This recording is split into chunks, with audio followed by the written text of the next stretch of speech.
Rebonjour ou bonjour à tous, vous écoutez le 16e épisode de La Crème du Crime, une chronique ô combien subjective sur les grands noms de la littérature policière. Aujourd'hui, je vais vous parler de Raymond Chandler. Raymond Chandler, c'est un auteur états-unien, né en 1888 et mort en 1959. Il est né à Chicago et il a passé une partie de son enfance au Royaume-Uni avant de revenir vivre aux États-Unis.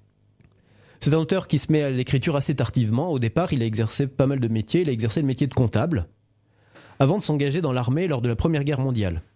Il a rejoint à cette occasion les rangs de l'armée canadienne. Et il semblerait, alors je le dis au conditionnel parce que les informations que j'ai trouvées à ce sujet ne sont pas très claires, mais il semblerait qu'il ait participé à la bataille de Vimy.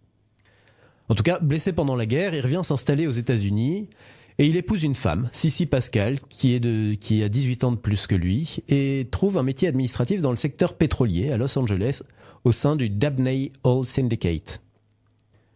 Voilà, seulement Chandler a un gros problème avec l'alcool. Vraiment un très gros problème à tel point qu'il finit par perdre son emploi, il finit par se faire licencier. On est en 1932, en pleine prohibition, en pleine crise économique, et Chandler se retrouve à 44 ans, alcoolique, sans emploi, et avec une femme de 62 ans qui ne va pas pouvoir subvenir à ses besoins. C'est alors qu'il décide de se lancer dans l'écriture. Et c'est l'âge d'or des pulps à ce moment-là, vous savez, ces revues imprimées sur du papier bon marché qui sont remplies de nouvelles en tout genre, science-fiction, policier, fantasy et autres super-héros. Et bien Chandler décide de tenter sa chance et après un travail acharné, il réussit à vendre une première nouvelle intitulée Blackmailers Don't Shoot dans la revue Black Mask qui a alors le vent en poupe. Et il écrivit d'autres histoires courtes par la suite, mais rapidement il s'est rendu compte que le marché de la nouvelle, même si à l'époque il était beaucoup plus développé que de nos jours, c'était pas assez lucratif. Alors il a pris le texte de deux de ses nouvelles, et il en a tiré un texte beaucoup plus long, un roman, intitulé The Big Sleep, le grand sommeil, qui est paru pour la première fois en 1939, alors que l'auteur vient juste de fêter ses 50 ans. Et ce roman est un véritable succès. Et après ce premier roman, plusieurs autres romans suivront, 7 autres, dont un qui restera inachevé, le romancier retombant dans l'alcoolisme et mourant en 1959. Alors Chandler, c'est un des grands noms de la littérature noire tendance hard-boiled, dur à cuire. Et même si vous connaissez pas forcément l'auteur, avant que je vous en parle, vous connaissez probablement son personnage le plus connu, au moins de nom, Philip Marlowe. Oui, Philip Marlowe, c'est un détective privé, pas du tout du genre Sherlock Holmes, Hercule Poirot ou Father Brown, dont je vous ai déjà parlé. Non, Marlowe, c'est pas un personnage débonnaire mais surdoué qui arrive après la bataille et qui résout l'enquête à coup de déduction logique. Le héros de Chandler, il est au contraire dans la lignée des détectives ultra-réalistes de Dashiell Hammett, personnage dont je vous avais déjà parlé aussi, à savoir le détective anonyme de l'agence Continentale ou, le plus connu, le détective Sam Spade. Des détectives privés, professionnels, qui vivent difficilement de leur métier, qui sont cyniques, désabusés et qui n'hésitent pas à se salir les mains ou à se mettre en danger pour accomplir leur mission. Et on est avec Chandler complètement dans la continuité de l'œuvre d'Hammett, avec des histoires où le mystère à résoudre est réduit vraiment au minimum syndical, où le mystère n'est qu'un prétexte en fait. Alors ici, c'est l'action qui compte, l'ambiance et aussi la psychologie des personnages.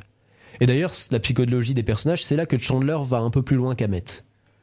Les détectives d'Hammett sont des durs à cuire, des brutes un peu épaisses, parfois antipathiques, des personnages auxquels, de temps en temps, on a quand même un peu de mal à s'identifier. Mais Marlowe, au contraire, lui, il n'est pas complètement désabusé et il est doué d'un véritable sens moral. C'est un redresseur de tort, si vous voulez. Le personnage est plus développé que ceux d'Hammett. Il faut dire que Hammett a écrit très peu de romans et il n'a pas eu l'opportunité de beaucoup développer ses personnages. Philip Marlowe, c'est quelqu'un qui habite à Los Angeles. C'est un grand buveur, un trop grand buveur, comme l'auteur lui-même d'ailleurs. Et il a une trentaine ou une quarantaine d'années, on ne sait pas trop. L'auteur n'est pas très cohérent à ce sujet.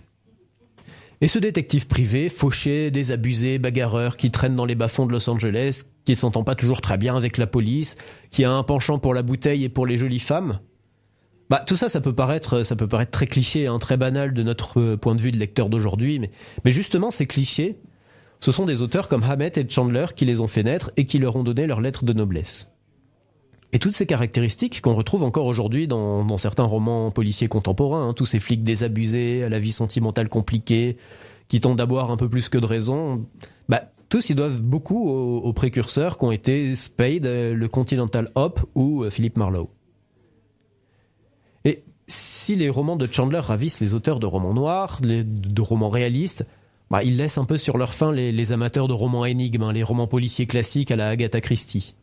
Oui, au moment du premier roman de Chandler, on est dans les années 40, enfin la fin des années 30, on est encore en plein âge d'or du roman policier classique.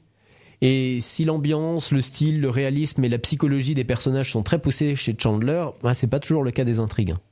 Rappelez-vous, j'en ai souvent parlé, dans les romans policiers classiques, et surtout les romans de meurtre en chambre close, l'intrigue est très travaillée, très peaufinée, ciselée, elle est étudiée jusqu'à la perfection dans les moindres détails, parce qu'à la moindre maladresse de l'auteur, soit l'énigme est impossible à résoudre par le lecteur qui est frustré, soit au contraire elle est trop évidente et le lecteur passe 200 pages à se demander comment Hercule Poirot se débrouille pour ne pas voir son propre nez au milieu de sa figure.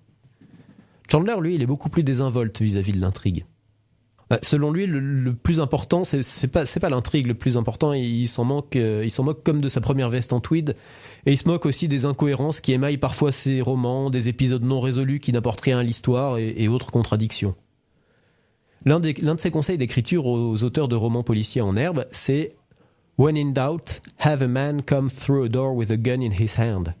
Voilà, désolé pour l'accent. En tout cas, en français, on pourrait traduire en cas de doute, faites en sorte qu'un homme passe par la porte avec un pistolet dans les mains. Voilà, ce qui montre bien que pour lui, le plus important, c'est de faire avancer l'action. Alors, j'en arrive maintenant aux romans de Chandler qui sont disponibles pour nous, lecteurs francophones, puisque je suis sûr que je vous ai donné envie de lire cet auteur. Chandler a écrit dans les années 40 et 50, et il a été traduit en français dans la série noire de Gallimard. Et comme tous les auteurs étrangers de l'époque, il a été victime des pratiques éditoriales de Gallimard en ce temps-là. Ouais, parce que déjà, un roman de la série noire, à l'époque, il ne doit pas dépasser 250 pages, quoi qu'il arrive. Le roman d'origine est plus long, tant pis, on supprime ce qu'il faut pour rentrer dans les clous. Une phrase par-ci, un paragraphe entier par-là, voire un chapitre entier, tout est bon pour respecter la règle des 250 pages. D'ailleurs, ça tombe bien, tous les passages un peu littéraires où la psychologie des personnages évolue, on s'en fiche, place à l'action et à rien d'autre. Et histoire de finir de dénaturer l'œuvre de l'auteur, les traducteurs avaient pour consigne d'user et d'abuser de termes argotiques, histoire de faire un peu plus populaire. Et ça fait pas très longtemps que la maison d'édition a enfin changé sa politique éditoriale et proposé des traductions dignes de ce nom de l'œuvre romanesque de Chandler. En 2013, et oui c'est très récent, une édition intégrale des romans de Chandler a été publiée dans la prestigieuse collection Quarto, avec pour certains textes des traductions enfin revues et corrigées. Pour certains textes, je précise, mais pas pour tous, parce que certains romans avaient à l'époque été traduits par Boris Vian, et c'est d'ailleurs le cas du tout premier roman de Chandler, Le Grand Sommeil, et l'éditeur a préféré garder ces traductions prestigieuses, quoique en partie infidèles. Enfin bon, je vous rassure, ça reste quand même de très bonnes traductions en l'occurrence. Bon, si vous n'avez pas envie de lire l'intégrale, qui est assez volumineuse et assez coûteuse, faut bien le reconnaître, vous pouvez aussi acheter les romans à l'unité. Et dans ce cas-là, je vous conseille évidemment de lire le premier roman de la série, justement, le Grand Sommeil. Et pour terminer là-dessus, sachez aussi que chez Omnibus est paru il y a quelques années une intégrale des nouvelles de Chandler sous le titre « Les ennuis, c'est mon problème ». Toutes ces nouvelles donc qui ont été publiées dans des pulps avant le premier roman de l'auteur. Alors si vous êtes fan de l'auteur, n'hésitez pas, ce sont principalement des œuvres de jeunesse comme je vous disais, et ces histoires racontent pour la plupart des aventures de détectives privés autres que Marlowe, mais qui préfigurent peu à peu le détective fétiche de l'auteur. Alors si vous voulez assister à la naissance de cet archétype de détective privé dont je vous ai parlé, celui de l'enquêteur désabusé évoluant dans un univers sombre, n'hésitez surtout pas, donc, chez Omnibus, le recueil « Les ennuis, c'est mon problème ». Alors, avant qu'on se quitte, je vais vous lire, vraiment juste pour vous plonger un peu dans l'ambiance, le tout premier paragraphe du roman Le Grand Sommeil. Il était à peu près 11h du matin.